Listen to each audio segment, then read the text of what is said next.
Çdo natë, gruaja qëndronte pranë dritares dhe vështronte burrin që jetonte përballë. Ai sillte në shtëpi një grua të ndryshme çdo ditë, dhe ajo e ndiqte me një kurreshtje të madhe. Por ajo nuk e dinte se burri prej kohësh e kishte fiksim atë dhe kishte plane për të marrë në zotërim Lizën. Xheku e mbylli derën me qëllim. Një ditë, kur Liza po kalonte aty pranë, ai i gënjeu duke i thënë se i kishte harruar çelësat brenda. Liza, e cila tashmë kishte filluar të ndjente simpati për Xhekun, e ftoi menjëherë dhe me ngrohtësi në shtëpinë e saj. Kështu, Xheku përfundoi hapin e parë të planit të tij.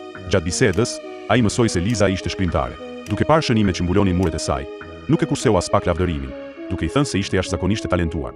Xheku, i cili punonte si fotograf, i ofroi t'i bënte foto Lizës falas. Teksa po bisedonin me entuziazëm, bëriti qelësaresi. Duke përfituar nga shpërqendrimi i Lizës, Xheku fshehurazi bëri një kopje të çelësit të shtëpisë së saj.